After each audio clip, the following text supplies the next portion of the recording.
What's shaking, cats and kittens? Rob Lee here, and today's episode of The Truth in This Art is sponsored by a new online art platform called Fire and Bliss Creative. Fire and Bliss is the first art platform that I've seen that focuses on the art of the LGBTQ plus BIPOC and ally artists exclusively. And I have to say, the pieces are amazing. Whether you're looking specifically to add diverse art to your collection, or you have a space that needs a bit of updating, every single print on fireandbliss.com has been created by a diverse, independent artist who maintains full control over their art and their profit. I worked with Fire and Bliss to curate a collection of my favorite pieces, like Somewhere Blue by Kirk Francis. Shop my favorites at fireandbliss.com/truth and get 20% off your first purchase at Fire and Bliss. Again, that's fireandbliss.com/truth and use the code TRUTH for 20% off your first purchase. Welcome to The Truth in This Art. I am your host, Rob Lee, and today I have the privilege of speaking with Captain, the man, the myth, the legend. We have Kirk Francis from Captain Cookie and the Milkman. Welcome to the podcast. Thank you very much. Thank you for coming here. It's good to bring some class here. I'm trying my damnedest not to say that's the way the cookie crumbles, but I might, so forgive me in advance. There's no use crying over spilled milk. See, you're on the same page. Yep. So for our listeners that don't know about what you're doing and all of that good stuff, or even about your business, could you please introduce yourself and what got you interested in being in the food and beverage industry? Sure. So I'm Kirk Francis, also known as Captain Cookie, and I started a cookie business about 13, 14 years ago now, actually, when I started wholesaling cookies to coffee shops in DC. I've been obsessed with cookies my entire life, baked goods in general. My mom did not cook or bake a lot. And so if you wanted cookies, you kind of had to make them yourself. So I started from a very early age making cookies. And, I would bake. I like to bake in large batches. It takes about the same amount of time to make a big batch as it does a small. So I would bring them into school and I would get tons of positive reinforcement because people would be like, oh yeah, keep these free cookies coming. They're great. You're an awesome baker. Bring more next week so I can try them again and make sure. So I kept baking through elementary school, middle school, high school. I got a job at a bakery when I was in college and I was at UNC. So I went to Foster's Market, which was a nearby bakery and cafe. And when I moved up to DC in 2008, that's when I started wholesaling cookies to coffee shops just on the side. I still had a day job. Okay. Yeah. I'm coming up with a question because I have a cookie related question for you. I'm putting these rapid fire questions, but yeah. So you started off where basically kind of, getting people hooked. Here's what I got, guys. Here's the free cookies. And once I got you hooked, now here's the other ones. So tell me about like that first time you recall like baking something. And I'm not talking about necessarily the wins. I'm talking about like, all right, yeah, so I burnt this pie crust. What was that first baking experience? What do you remember about it? I was about 4 and I made some toast. And again, I was 4. And my brilliant idea was I was going to put barbecue sauce on this toast. And that was going to be my creation. I was super proud of it. I brought it to my dad and was like, Dad, I just invented this. You can have the first bite. And he declined to try it. You were like, Dad, get it on the ground floor. I have this brand new business that I've heard of avocado toast, shrimp toast, but barbecue toast, I don't know. Barbecue's sauce toast, I don't know. I don't know if that works. Yeah, I should have made it an NFT and sold it for $50 instead. Nice. Would have really been forward thinking. So, was there any instance of like formal training when it came to like your experience within like food? Is it kind of trial and error? And ultimately, I guess I'm getting at like, where do the recipes come from? The recipes are all mine. They start in different places, but they end up being mine after I tweak them and change them and adapt them. Mm-hmm. And no, in terms of formal training, I don't have any. I've just been obsessed with baking and cookies for decades now. And trial and error. I picked up, obviously, moving from home baking to commercial baking is different. So I learned all I could when I was at Foster's Market. And there are a couple mentors in DC who, when I was first renting commercial kitchens, really helped me figure out like, hey, here's where you should buy your ingredients. Here's how you can scale. Here's the guy who has the best, chocolate chips in the business, that kind of thing.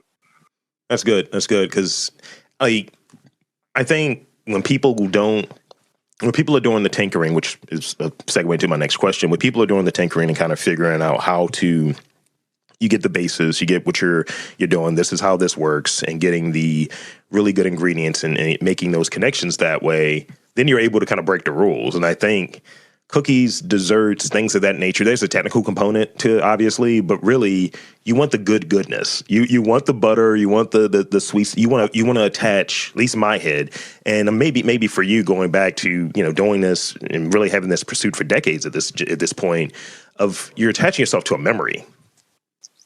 Like, I remember having these really great cookies. I remember here, right? And I've learned they're not quite accurate, but I've learned I love like snickerdoodles. And it's not the traditional version because it's essentially, in my opinion, maybe correct me, but it's like a cinnamon sugar cookie. But here, there is like Lexington Market, Baltimore, the world famous Lexington Market. My mom would always get these kind of underbaked, but they were delicious because they were super soft, like underbaked. They were almost like a regular sugar cookie with a hint of cinnamon, and that was their style of snickerdoodles, and that's what I associate. That memory of being like 5, and I still get the same style. It's transcended, it's handed down from my mom. So whenever I can go back to it because my birthday in January, she got me a pound of cookies from there, and she was like, "Here's your favorite." I was like, "You remember?" That's awesome. You're 100% right on the money with all that you're saying, because yes, you can get fancy and you can get technical, but like in the end, like, do you have the right amount of butter? Do you have the right amount of salt? Like there's no magical ingredient that's going to replace butter and eggs and sugar. People want that, and it's because they're delicious. And like, I make a vegan cookie, and substituting butter was the most difficult part of it because butter is just really delicious. It melts at the right temperature. It has all the stuff in it that people want to taste. Your body just likes butter. So, but on the memories, 100%, like, in the same way, I can remember going with my dad to this bakery that had like incredible lemon bars and brownies. I can remember, cinnamon rolls. Anyway, yes, you are part of a memory. And so that's kind of, you want to make sure that things stay good. That's kind of one of the challenges as we've grown is there's always, when you go up a level, when you're like, okay, now I'm going to order like a pallet of flour. I'm going to order like 2,000 pounds of flour at a time. And the supplier's like, I can save you $500 on that flour, switch to this brand. Yeah. And you got to do your homework because you make, the descent into terrible cookiehood to like mediocre baked goods. It's not one big choice, it's not the blue pill or the red pill. It's like save a little money here, save a little money here. Oh, they were out of this one. We're going to switch to this one. We're going to switch to you just make little tiny choices that eventually end in your cookie being very mediocre. Mm-hmm. And so that's been a kind of a constant battle. Like every time I'm thinking about making an ingredient change, I'm like, is this equally good or better than what I was using before? Like, because you can't, there's so many people get big and then they get mediocre. And so we're trying to obviously we're not in danger of getting huge, we're not Walmart, but I'm trying to make sure that the cookies always stay really good. Yeah, that makes a lot of sense to me. And so outside of this podcast, I do a movie review pod, and I've implemented this one segment in it called One Fix. And I think like most things, there's one fix that's there. And, I'm a cookie connoisseur. It's like, that's just what that is for me. And I look at the whole gamut, especially if you're like buying something that might not necessarily be like going to a fresh shop and like these just came out of the oven, bong bong, but something that this is like DMV because like I'm in Baltimore. So there's one like brand that it's like their cookie is great. I like they have a really odd cookie. I like it. They get all the flavors, all the components are right, but then their packaging is bad. So in that the packaging, whatever I guess it's plastic or what have you that they're using, it's like you should fix that. You should replace it because once you tear into it, you can't like reseal it. So that means you have to eat all 6 of these kind of big cookies or they're going to be stale and nullifying that experience. And kind of as a result, I don't really buy from them anymore because it's like, I don't want to put it in like a Ziploc bag. It's going to have a different flavor. And I want it to be what I remember when I first got it. So in it, I want to go back into this question. So with your experience in tinkering and in scaling, right? What is that one ingredient that you're just like, I can't skimp on this? I can't. Is it butter? Is it flour? And why is that ingredient? That depends on each cookie. Each cookie has its kind of keystone ingredient. Sure. For chocolate chip cookies, which are the one we make the most, it's the chocolate chips. You can buy many different brands of butter. They're all AA butter. Like, you can buy a lot of different brands of sugar, and they do make, as you go down the cookie rabbit hole, like these things all make a difference. But the chocolate chip is the last thing that melts in your mouth. It's like the most distinct component of a chocolate chip cookie. And if it is bad, then like you're going to be left with that aftertaste of bad chocolate and like fake vanilla and fake whatever. But like if the chocolate chip is good, it can rescue a mediocre cookie. So the chocolate chip is what you cannot skip on when it comes to chocolate chip cookies. Yeah. Okay. Yeah. That's very true. I almost look at it the way that you described it. I almost looked at it as the same way as like a pizza. It's like whenever someone goes extra with the toppings, I was like, you're masking something. Your sauce is bad, your cheese is mid, or your crust is whack. I don't know which one it is, but I'm going to be very critical of it as I'm looking for it. And like the things that I like. And you mentioned one of them. You mentioned chocolate chip cookies. Now, I'm a bit of a snob. I like nuts in my chocolate chip cookies. I'm a chocolate chip walnut guy. But literally, whenever I find a thing, it's like, oh, no, that's where I get my chocolate chip cookies from.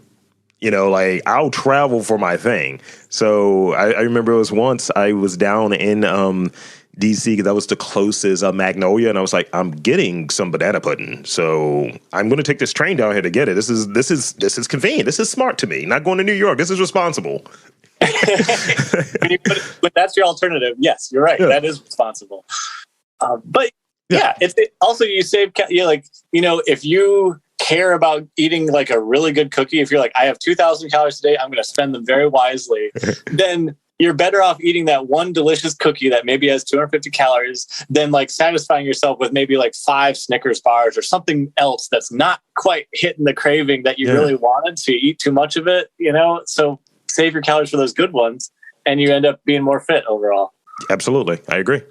So talk about your career path, what have you, before going into the food truck. You quit that 9 to 5 and describe that moment when, because I think it's been about 10 years. So describe that moment that helped you decide to, do the food truck full time.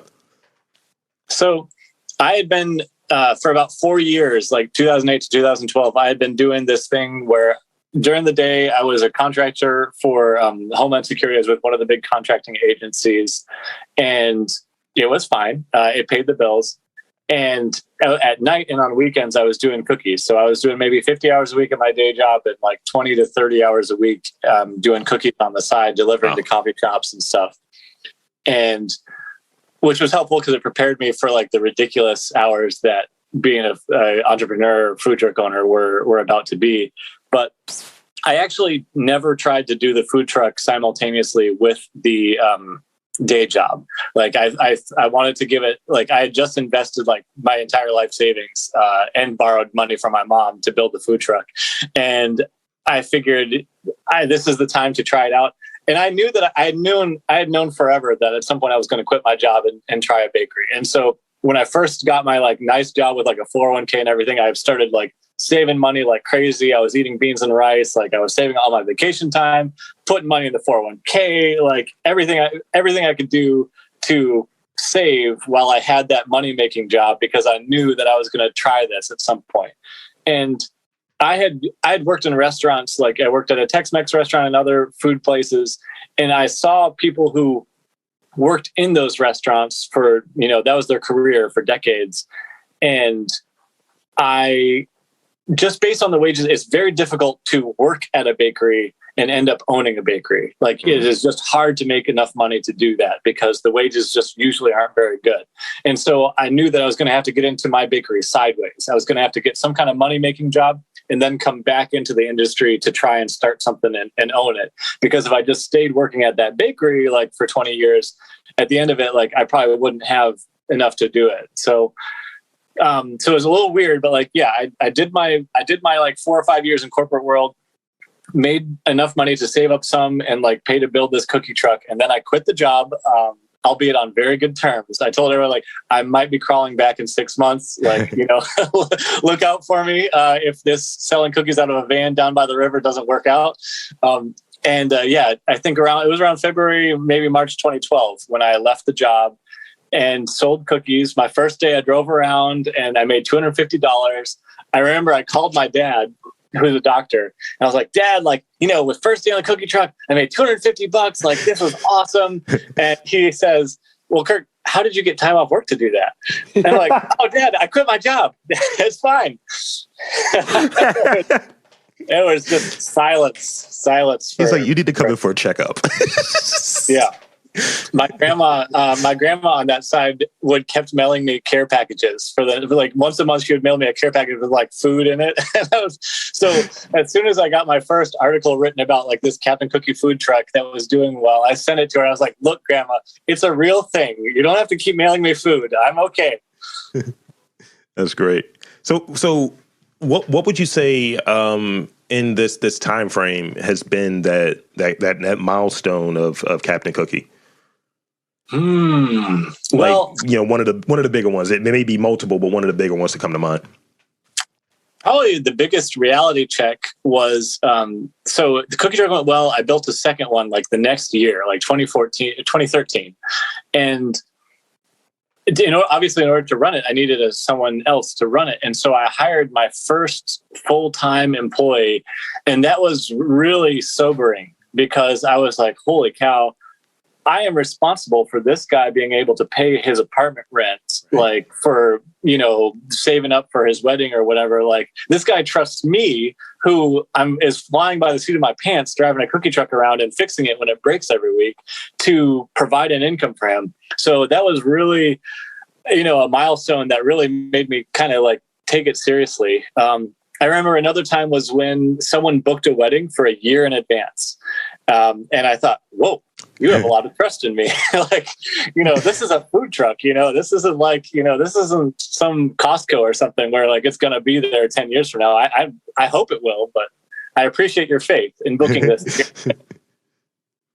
So, and then after that, we had some, like when the first time that we really blew up at an event, I think there were two. We had one at Old Soldiers Home, which for the 4th of July, where we had like 90 people in line. And that was such a thrill. You're working you were just working your fingers to the bone as fast as you can. And there's this line of people who all want your cookies because they're good. And it's such an ego trip and a rush. And just felt a lot of great things. And then at Taste of DC in 2013, we also blew up. I think we served about like 3,000 people in one day at Taste of DC. And we just had a line almost the whole day. And it was just exhilarating and exhausting as well. But just really like, hey, I got this right. This is going to work out, really thrilling. So what would you say the challenges or the differences between being a baker and owning a food truck to transitioning to having the brick and mortar locations? The challenges have changed. So the first year it was just getting myself in the mindset, I'm going to work 110 hours a week and for years. And that's just how it's going to be in order to make this into something that I can have. That was 3.5 years of not attending anything on Fridays and Saturdays. So no birthdays, no whatevers, cause that's when all the events are. And so that was hard. And then the second year it was logistics, having 2 or 3 trucks, and maybe each of them has 2 or 3 different events in different locations in Arlington and Fairfax and Moco and DC. And they need different prep and different staff have to show up. So figuring out the logistics.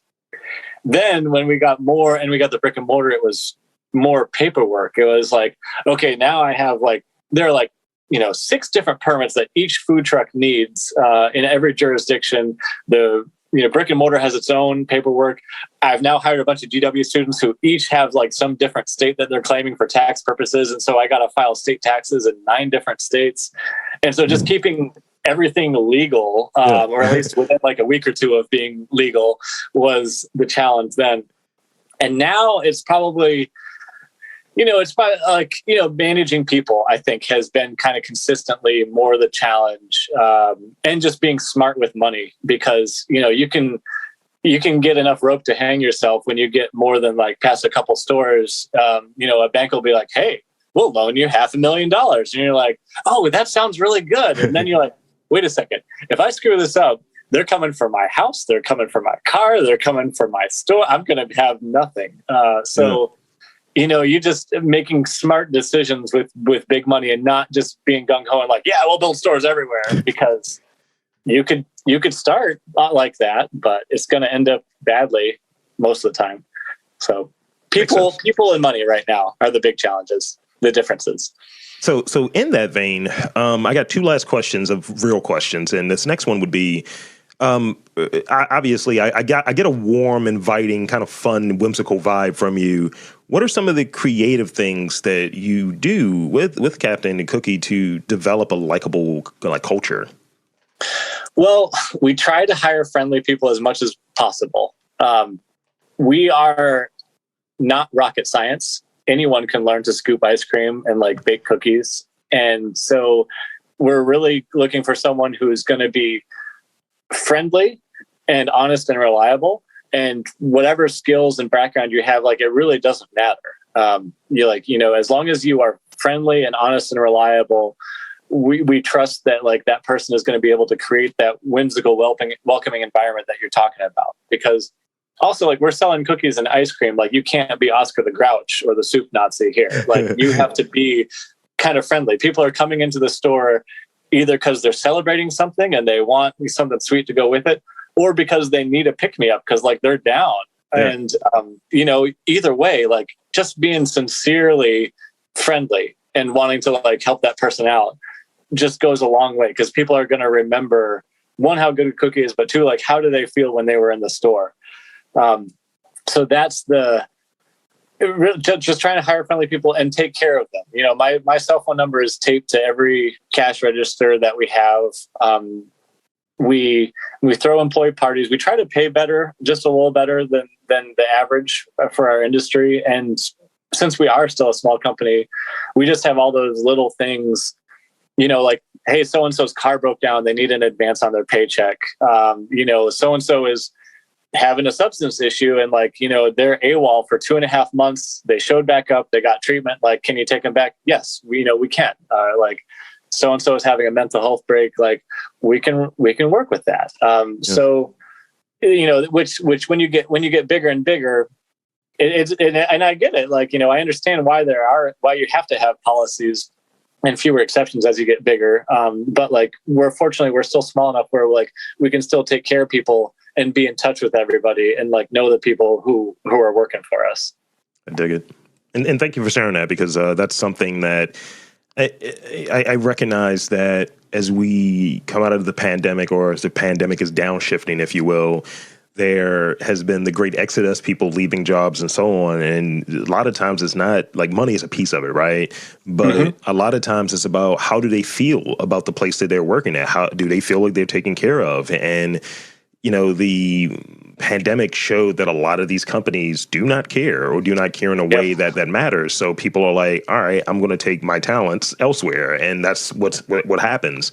So to hear that, one of the things that's baked in, another pun, sorry, to what you're doing there is important to know that people are important. And, it's one of the challenges, as you touched on, but people are important.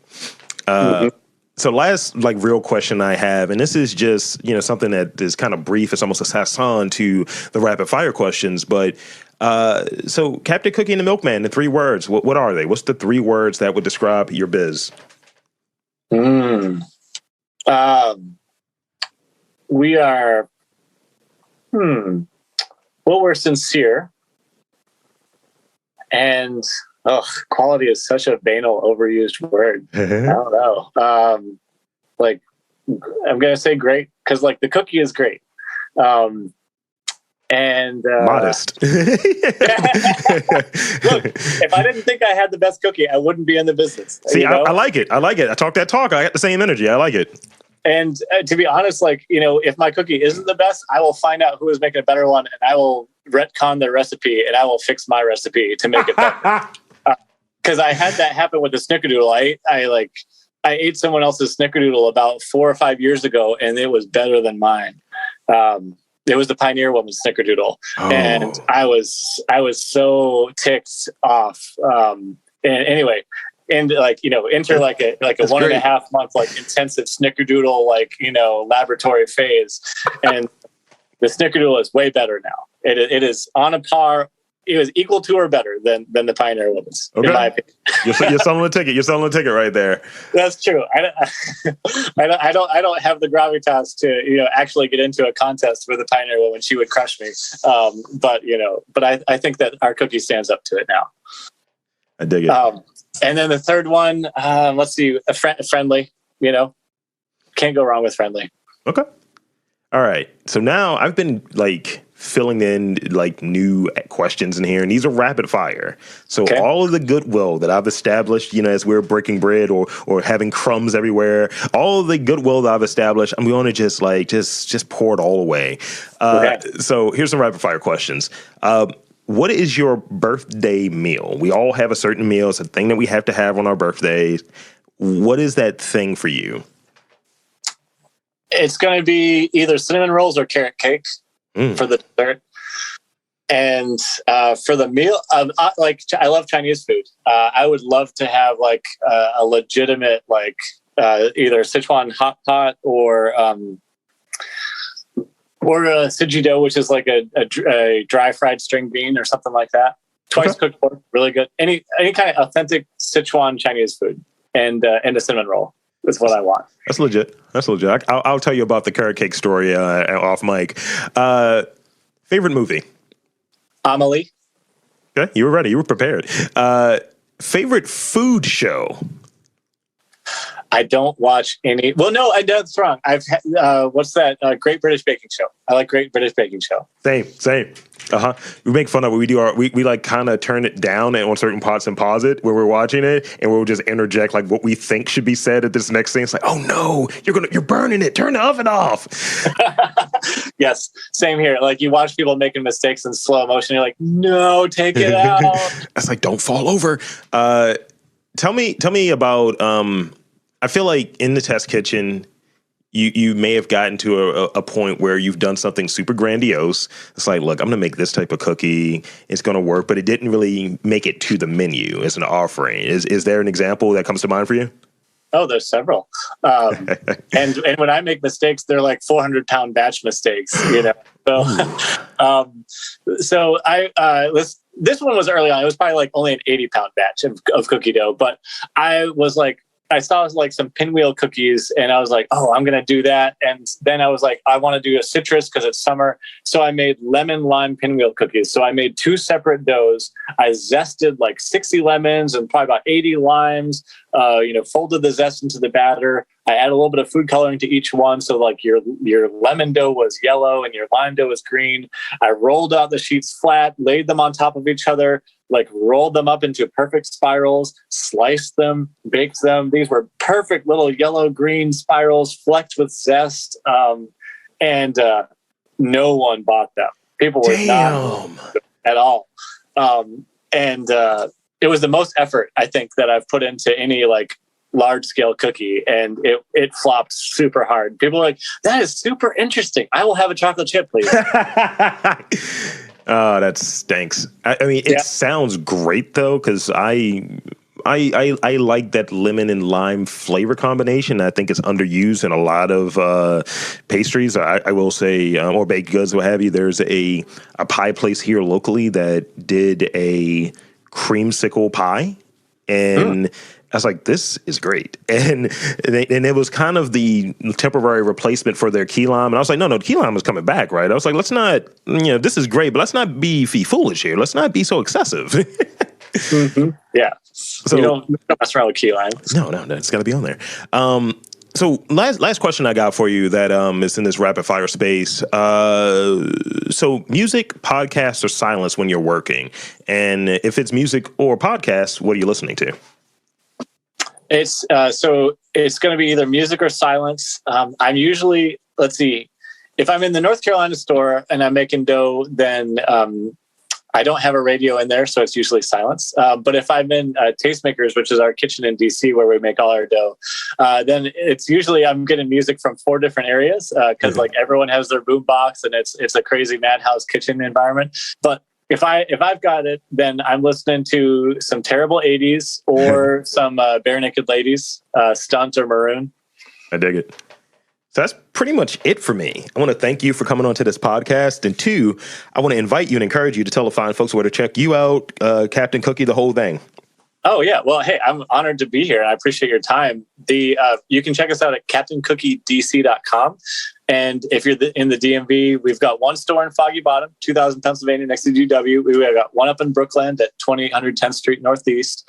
And we got one in Eastern Market at 660 Pennsylvania Avenue Southeast. And we're coming soon to Cleveland Park and Courthouse in Arlington, Virginia. Love to hear it. So for Kirk Francis of Captain Cookie and the Milkman, I am Rob Lee saying that there is food in and around your city. You just got to look for it.